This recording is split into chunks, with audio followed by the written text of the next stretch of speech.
The night I nearly died in a car crash, my fiancée chose partying her ex over helping me, saying, "Just call 911, I can't ditch him for you." So I cancelled the wedding. Now she's the one drowning in regret. Those words cracked through my head before the glass even stopped falling. I remember hearing them, his voice, distracted, half laughing, half annoyed, echoing louder than the metal crunching around me. It didn't matter that the cab of my truck was upside down. It didn't matter that my left arm was pinned and sending lightning up my shoulder with every breath. What mattered was that sentence, replaying like a sick chorus. The highway was pitch black except for the useless flicker of my hazard lights. Steam hissed upward through the shattered windshield, mixing with the metallic scent of blood. I could taste iron in the back of my throat. My seatbelt pressed against my ribs like a vise, and every shallow inhale felt stolen. I tried to move and pain rioted down my side. My breath caught sharp and humiliating because all I could think was, he'll come. He'll hear my voice and he'll come. But he didn't. He couldn't ditch his ex. Somewhere between the ringing phone, the club music pounding behind his voice, and the moment he hung up on me, something inside me snapped completely clear. Like a weld line giving way because it had been stressed too many times. I wasn't thinking about the wedding then, or the venue he insisted we needed, or the way he'd always made me feel guilty for working long hours. I wasn't thinking about anything except the fact that I was alone on a dead stretch of highway, and the one person who promised to choose me didn't even pause before choosing someone else. The sirens hadn't arrived yet. Help was still miles away. But the truth, that hit instantly. And it hit harder than the crash. I didn't always live like someone who'd end up bleeding alone on a highway. There was a time recent enough to sting, when my life looked stable from the outside. Good job, steady income, a fiancé who seemed charming enough to everyone who didn't know him well. People thought I had my life together. Hell, I thought I had my life together. I worked pipeline inspection, gritty, technical, union-protected decent pay, wildly inconsistent hours, long weeks out on remote sites, cold mornings, hot welds, the kind of physical exhaustion that sinks into your bones. I liked the work, honestly. It made sense to me. Machines make sense. Stress them too hard and they fail. Care for them and they last. People are never that predictable. My fiancé, even, used to tell me he admired my work ethic, said it was hot, that I could weld better than half the guys he knew. But admiration has an expiration date when someone starts seeing your strength as a threat to their comfort. And comfort, his comfort, was the axis his entire world spun around. When we first met, he was soft around the edges. Sweet in that rehearsed, self-aware way some people learn because they like the performance of being good more than the practice of it. We matched on a dating app. He messaged me first with something like, "I've never dated a woman who can fix more things than I can." I should have known that wasn't flirtation. It was foreshadowing. He liked the novelty of me. He didn't like the reality. Especially not the long weeks away. Especially not when his ex, Cameron, hovered around the corners of his life like a ghost he refused to admit was haunting him. I ignored the red flags at first. The way he always answered Cameron's texts a little too fast. The way he'd mention him casually, like he wanted me to ask questions. The way he never blocked him, even after they had supposedly undid things cleanly. The way he insisted they were just friends who knew each other too well to cut off. Emotionally tangled doesn't even begin to describe it. Still, I kept working those long shifts because someone had to. Even earned money too, but not money that could fund the wedding he said he deserved. He wanted a venue with chandeliers, a bar with signature cocktails, a setup that screamed luxury but whispered debt. I kept telling myself it was okay. Partners invest in each other's dreams. Even when those dreams looked suspiciously like debt grenades, I took overtime. Then double overtime. I told myself we were a team, that he'd show up for me the way I showed up for him, that my exhaustion was temporary. But looking back, I was the only one building anything real. The week before the crash, I had just finished a brutal 7-day pipeline run 3 hours north. Welding inspections, weather that cut through 3 layers of jackets, sleep that came in short, ugly bursts, the kind of work that leaves you vibrating with fatigue even after your shift ends. I called even twice that week. He didn't call me once. When I asked about it later, he shrugged and said, "Babe, you know I'm not good at phone stuff." But he was good at phone stuff for Cameron. I saw the notifications, always late at night, always conveniently deleted by morning. He'd laugh it off and accuse me of being paranoid. Gaslighting doesn't start with shouting. It starts with small, smiling dismissals. Still, every time I drove home after a job run, I felt this ache in my chest that wasn't entirely exhaustion. I'd tell myself I was coming home to someone excited to see me. Someone who cared that I drove 3 hours in the dark after a 12-hour shift just to sleep in my own bed next to him. And then I'd get home to find him out with friends or worse, just catching up with Cameron. But the worst part, I kept forgiving it. I kept trying to be understanding, supportive, mature, balanced. He kept letting me carry the weight of the relationship on one shoulder, while he held nothing but his phone and excuses. The day of the accident, I remember finishing my last weld inspection, just before 9 p.m. I was so tired my hands trembled when I signed out, but I told myself it would be worth it, even had texted earlier saying he wanted to talk wedding stuff. When I got home, I didn't necessarily want to talk about color palettes and linen upgrades, but the idea of being wanted, even performatively, was enough to get me through those final hours. It wasn't until later that I realized he sent that text while already out with Cameron.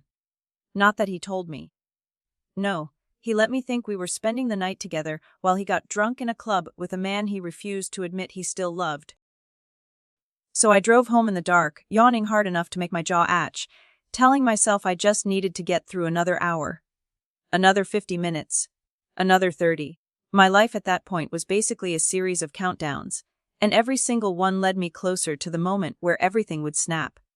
The crash didn't come out of nowhere. Not really. It was the physical manifestation of years of ignoring stress fractures, in my body, in my schedule, in my relationship, in myself.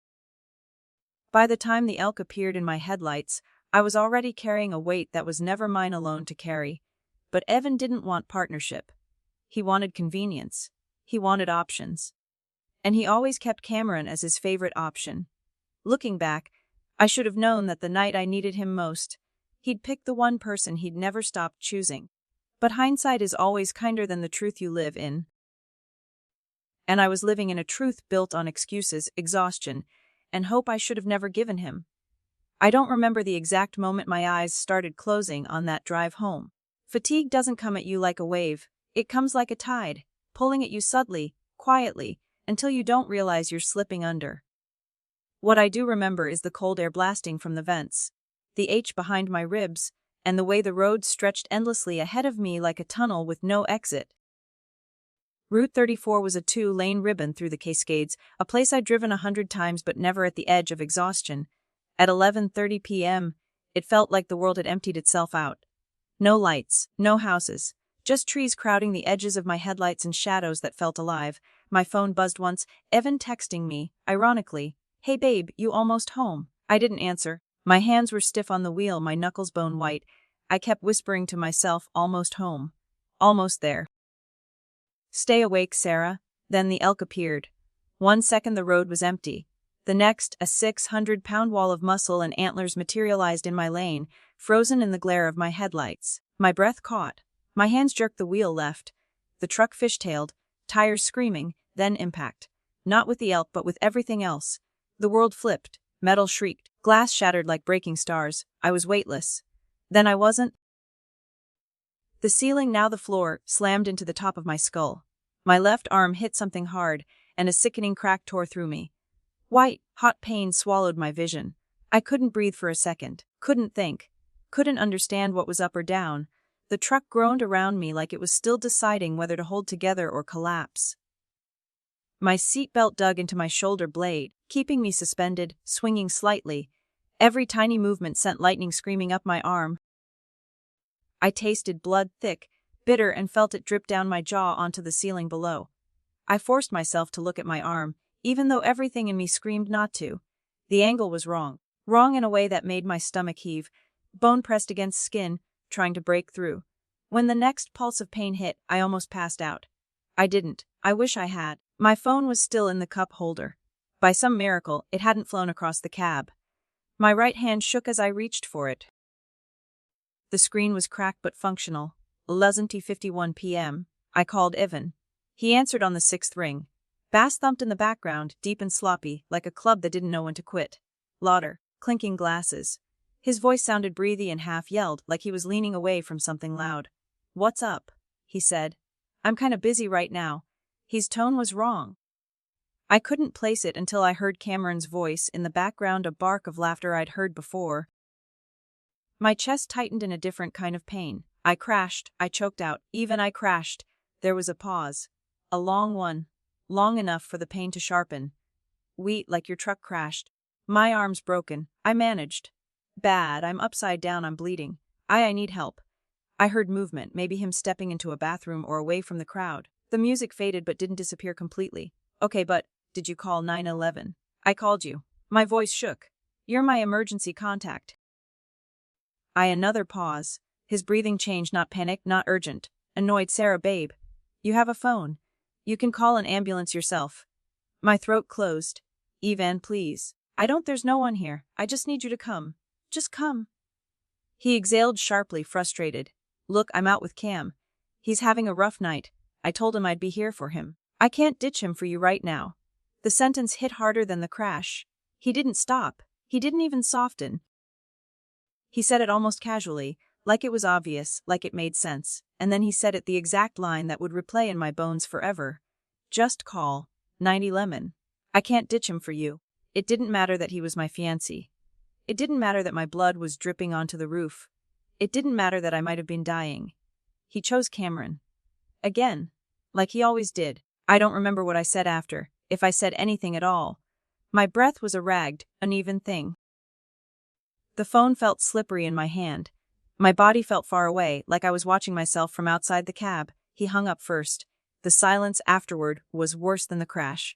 Worse than the pain. It felt like something vital inside me had been peeled away, something I didn't even realize I was still holding onto.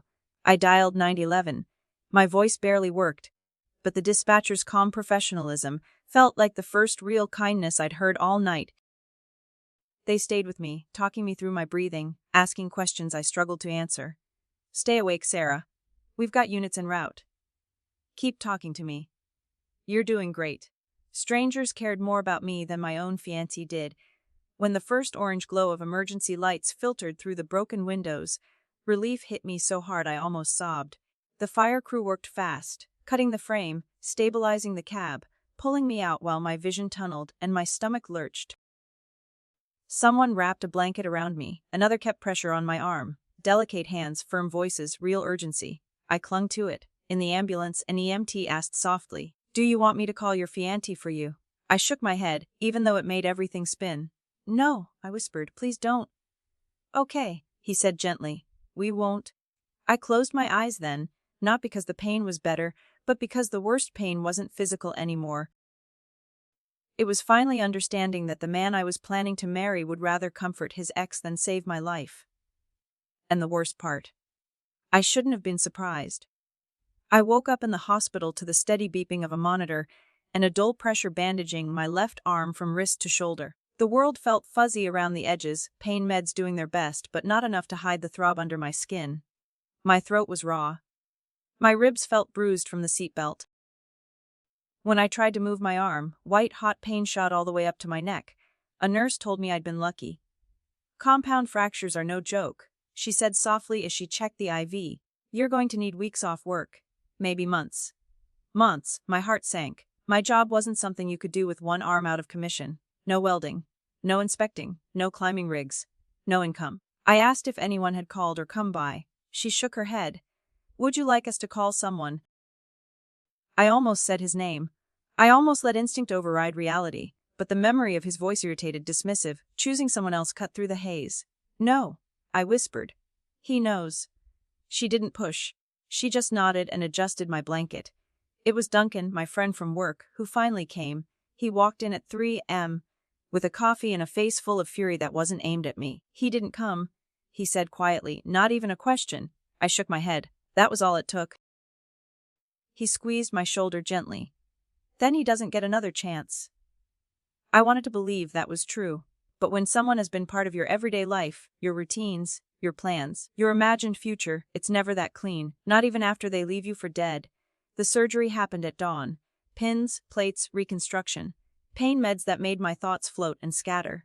By noon, Duncan had driven me home, carried my bag inside, and asked if he should stay. I told him no, I needed space. I needed answers. I also needed to see if Even would show up. He didn't. The driveway was empty when Duncan dropped me off. No car. No sign he'd ever been there. I sat on the couch with my bandaged arm propped on a pillow and waited. Every sound outside made my stomach twist. Every passing car made me hope stupidly, desperately, that he'd storm in apologizing. Instead, he walked in hours later like he was coming home from brunch. I heard his keys before I saw him. The door opened. His footsteps paused. He must have seen the hospital wristband still on my arm. He must have noticed the cast, the bruises. "Sarah," he called, voice cautious, like I was the one who needed managing. I didn't move. I didn't stand. I wanted him to see me broken and still understand exactly what he'd done. He stepped into the living room wearing the same clothes he'd gone out in the night before, wrinkled button down, smudged eyeliner from the club, hair flattened on one side from sleep. He said, forcing a smile too wide to be real. "God, babe, I heard from your mom. She said you were in an accident. Are you okay?" "My mom knew before you did," I asked. He blinked. He hadn't expected that to be the first thing out of my mouth. "I told her you were probably sleeping. I mean, you weren't answering. I was in surgery." "Oh, I didn't know that." He stayed standing. Didn't move closer. Didn't kneel beside me. Didn't even look at my arm. "But you're okay now, right?" "I mean, mostly." I just stared at him. He shifted his weight like my silence made him uncomfortable. "So, what exactly happened?" "I hit an elk," I said flatly. My arm snapped. Bone almost broke the skin. "I called you first." He swallowed. "Hard, right?" "Yeah, I remember that call. I waited for the apology, the regret, the humanity. Nothing came. So, I'm guessing insurance is covering the surgery, right?" I laughed. Out loud. I couldn't help it. The absurdity of it all hit me at once. "That's your first question." "Well," he said defensively, "who have wedding expenses? You're out of work now. I'm just thinking about the financial strain. Don't make me be the bad guy." "You're not the bad guy because of money, Evan." His jaw tightened. "Then what?" "Because I didn't abandon Cameron during a crisis. Ate a club." I shot back, flinched. He needed someone to talk to. And I needed someone to save my life. "That's dramatic," he snapped, crossing his arms. "You handled it fine. You're always so independent. I thought you didn't need me. I didn't need you to fix it. I needed you to come." He scoffed. "So what now? You're going to hold that against me forever. I was there for a friend. Sorry if that bothers you."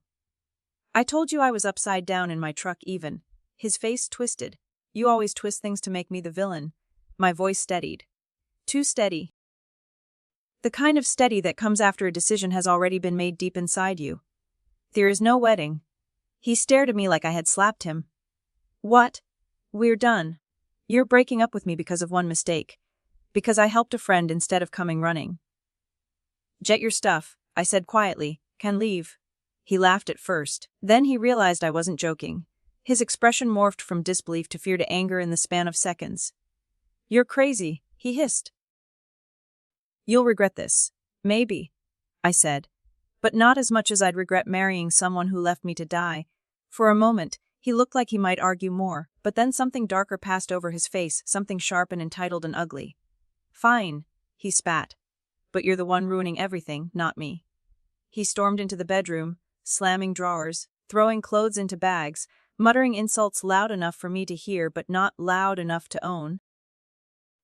2 hours later, he was nearly done packing when I asked for the ring back. The explosion that followed told me everything I already knew.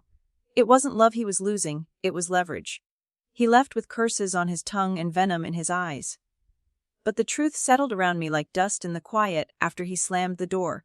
This was the first time in years I had chosen myself. The pain meds had knocked me out so hard that the world blurred at the edges when I first came to. The house was dim, still, too quiet in the way that always makes your stomach twist because you know something's wrong before your brain catches up. I got up slowly, cradling my left arm against my chest. My ribs protested every step. I just wanted water, maybe something to eat, maybe a moment to think without the echo of Evan's shouting filling the walls. But the moment I stepped toward the hallway, I felt it, an instinctive pull toward the garage. a wrongness humming under the door like electricity. I didn't remember closing it earlier. I never closed it when I was home unless it was cold out. But the door was shut tight, and a faint smell, something like oil mixed with metal and dust, was leaking from the seams. I reached for the doorknob with my good hand, turned it, and flicked the light. For a second, my brain refused to understand what I was seeing.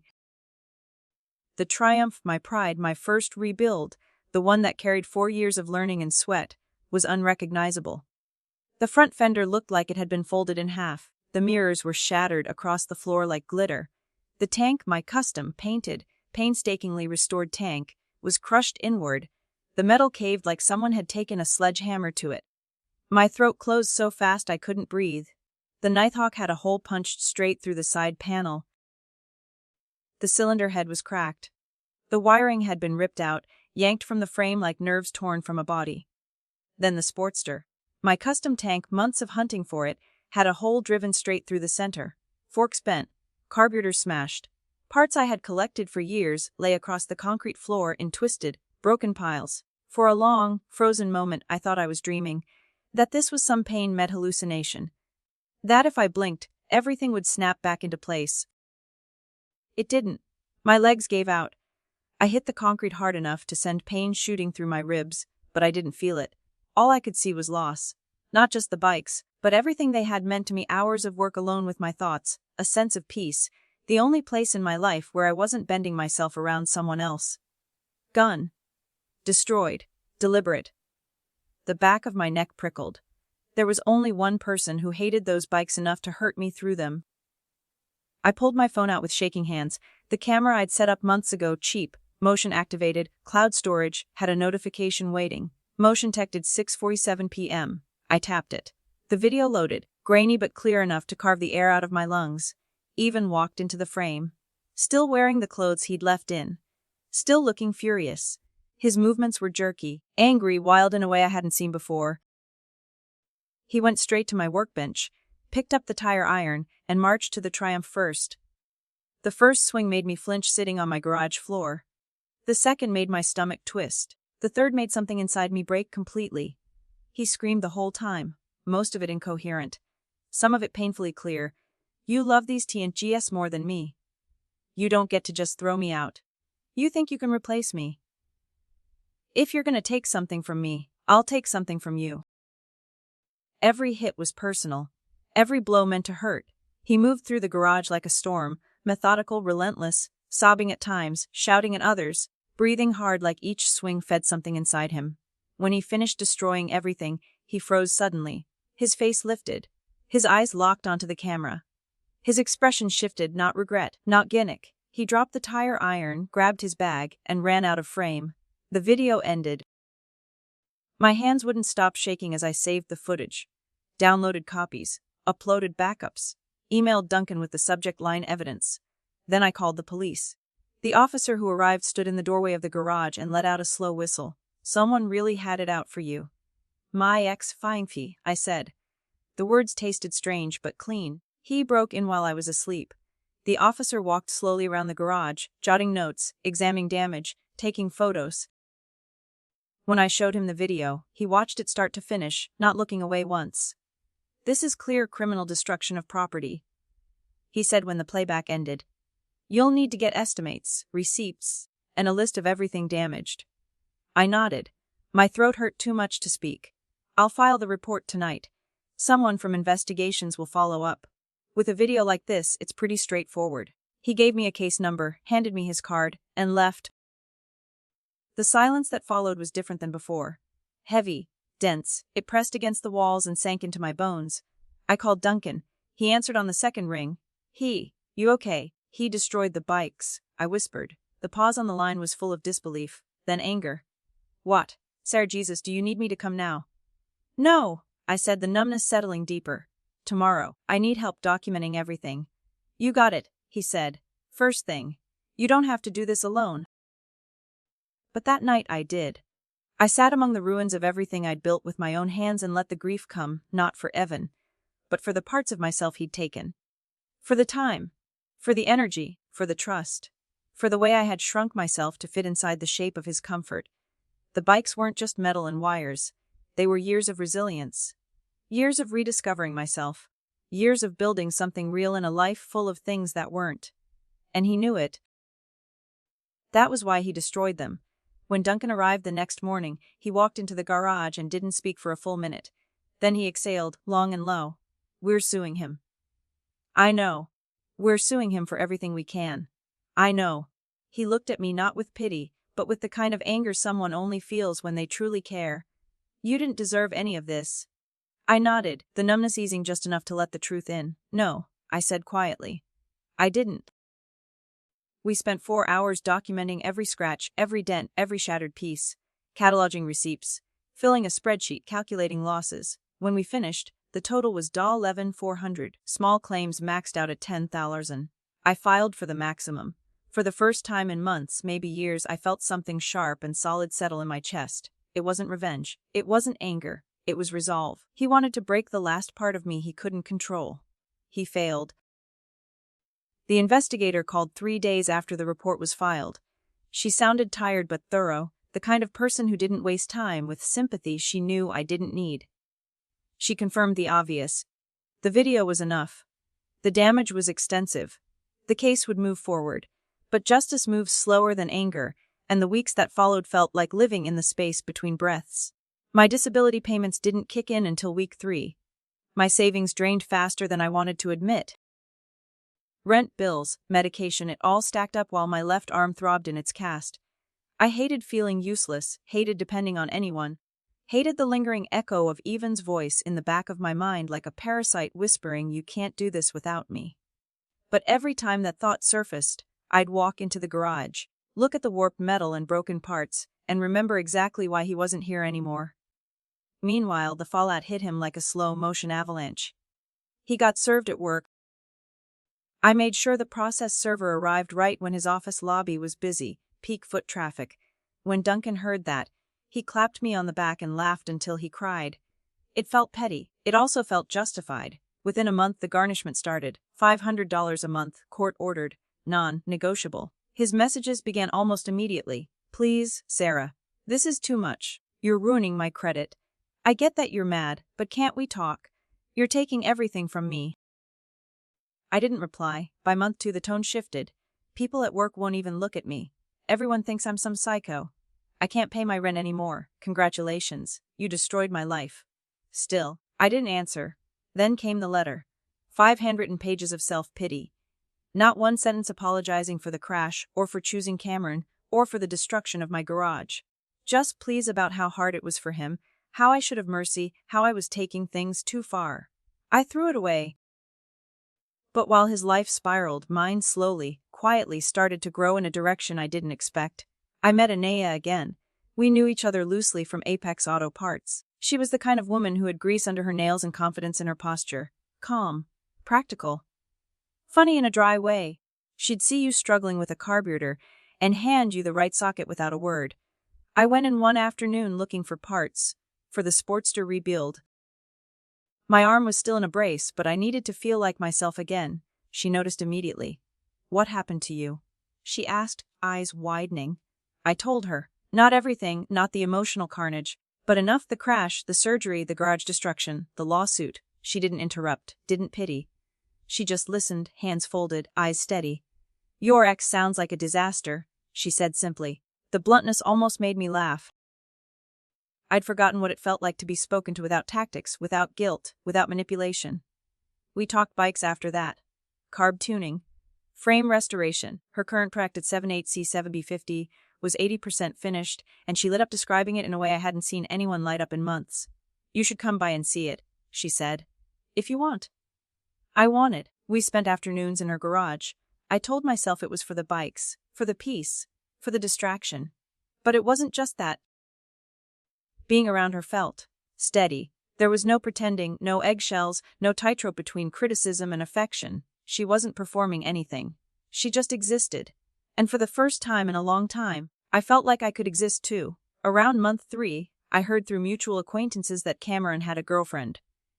A real girlfriend. He'd been seeing her for months, long before Evan spent the night with him. The night I nearly died.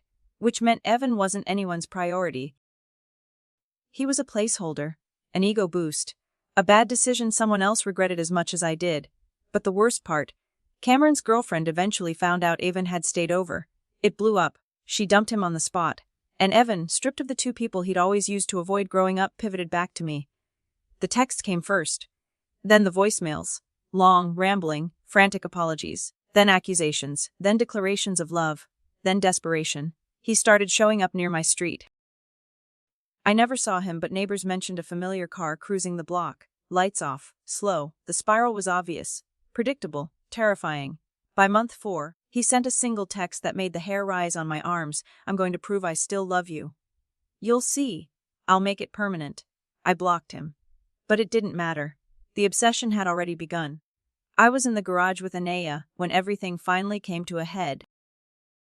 We were elbow deep in the CB7050's carburetor, her sleeves rolled up, a gray smear on her cheek, my brace strapped tight on my arm but no longer holding me hostage. It was peaceful. Warm light, low music. The kind of quiet that felt earned. Then we heard it heavy, stumbling footsteps crunching along my driveway. Anaya glanced at me. I knew that look. Trouble. I wiped my hands on a rag and moved toward the doorway just as the stumbling grew louder. Then a shadow lurched into the light. Evan. He looked like he hadn't slept in days. His clothes were wrinkled, his hair a mess, his eyes wild, glassy, unfocused. And wrapped around his left forearm was a white medical bandage, fresh and sloppy with dried blood seeping through in blotches. Sarah, he said, voice cracking instantly into a sob as he staggered forward. Sarah, look. Look what I did for you. He dropped to his knees, fingers shaking as he peeled the bandage back. Underneath, my stomach lurched, the tattoo. My name. SARH in huge black letters that ate up his entire inner forearm. The edges were swollen, scabbed, painfully red. Even from where I stood, I could tell it was infected. The lines were shaky, uneven, like they'd been done in someone's kitchen while he was half out of his mind. I told you I'd prove it, he said, tears streaking down his face. Told you I'd show you I still love you, that I'm committed to you. Now you know. So we can be together again. I stared at the ink. At him. At the grotesque attempt at devotion carved into his skin like a threat. That, I said quietly, is the dumbest thing you've ever done. He blinked at me, stunned. And then he noticed her. Anaya stepped forward just enough to be seen, jaw tight, shoulders squared, the picture of controlled calm. Evan's expression ruptured. Who the hell is she? He demanded, pointing violently, spit flying. None of your business, I said, his face contorted with something between heartbreak and hatred. You already moved on. After everything we had. There was nothing we had, I said. Not anymore. For a brief, chilling moment, he looked genuinely shattered, like I had kicked his ribs in and stolen the air from his lungs. His shoulders shook. His breath hitched, his face crumpled, and for 30 seconds, he wasn't the man who destroyed my garage or abandoned me on a highway. He was just broken. But then it flipped, so fast it made the air feel sharp. You don't know him, even spat at Anaya, voice warping. You don't know what he did, what he's like. He's controlling, manipulative. He ruined my life. Anaya crossed her arms, unimpressed. He seems pretty great to me. Something snapped. Ivan lurched forward, trying to push past me, trying to get to her. Pure rage. Pure obsession. Nails out. Breath ragged. He went for her hair, her face wild and staggering. I stepped in front of him just in time. His momentum slammed into my shoulder, pain ricocheting down my healing arm. He shoved me hard. I barely budged. He screamed a raw, feral sound, and tried again. His hand swiped the air where Anaya had been a second earlier. She was quick calm. Already stepping back. I'll rip your hair out. Even shrieked. He's mine. Is ne. That word mine sent a bolt of ice through me. Even swung again. I caught his wrist with my good hand. He twisted, and his palm cracked across my cheek so hard my head snapped sideways. The sound echoed through the garage. All the air left my lungs.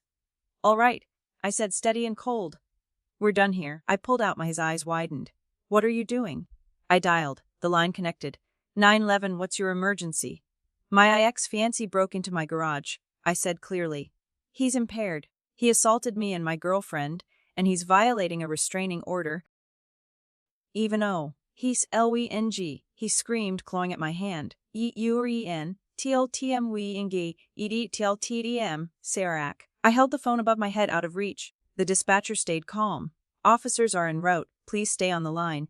Evan's panic exploded. He paced in circles, screaming, crying, waving his infected tattoo like it was a passport to my forgiveness. You can't do this. I got your name tattooed. Lo-K-T-I-T. Lo-K-I-T. You can't leave me. We're supposed to get married. You promised. We haven't been together in 8 months, I said. He didn't hear me. Or he refused to. Sirens approached, growing louder, closer, cutting through his screams. He froze when he heard them, then shook his head violently. No. No. You didn't. Well, DT. But I had, and it was already too late. 2 patrol cars pulled up. 4 officers stepped out. Even immediately switched tactics, tears streaming, hands shaking, voice small. Officers, thank God my fiancé is, ma'am, the lead officer said to me. You're the homeowner? Yeah, I said. Restraining orders on file. He broke in and attacked us. I held up my phone showing the order. The officers turned to Evan. Seer, turn around. Hands behind your back. He erupted, screaming, fighting, thrashing as they grabbed his wrists and cuffed him. No. Bon TTS. Yuri sepi posa GT marai diafacito GTR I love you.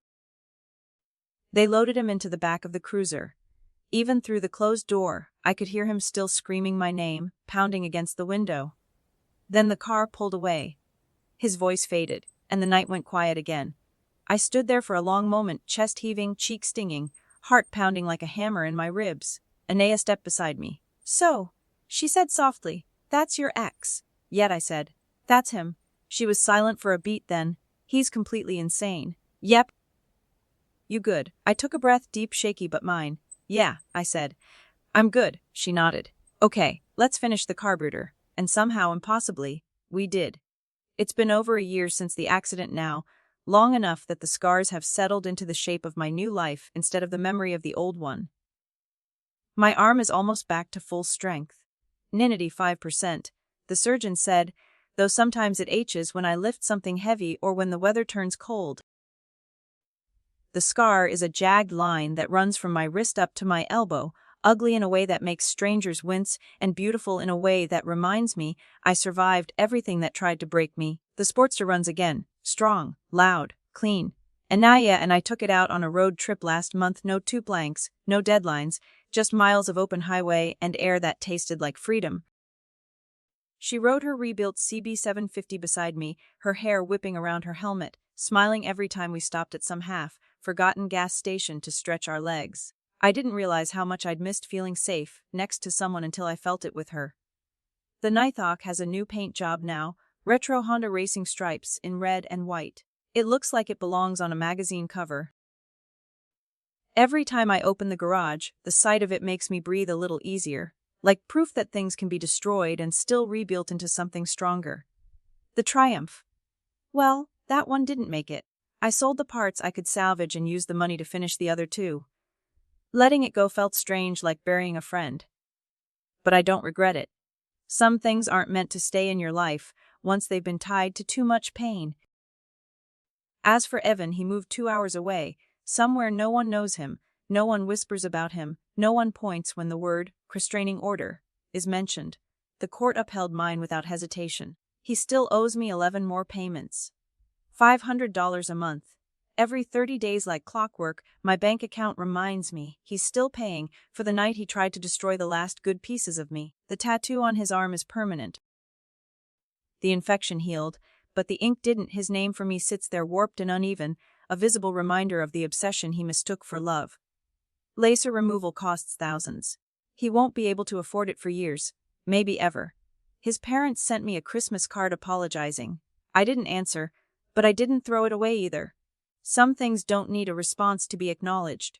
Sometimes I think about the night of the crash, about how close I came to not surviving, about the version of me who still believed Even would choose me over chaos, over ego, over Cameron. I don't know her anymore. I don't think she'd recognize me either, because now finally I have a life that feels mine. A partner who shows up when she says she will.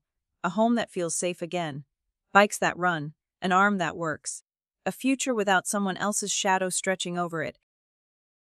Ivan has a tattoo, a payment plan, a restraining order, and a new city where he can pretend to be someone different. Me, I have peace. And that's all I ever wanted.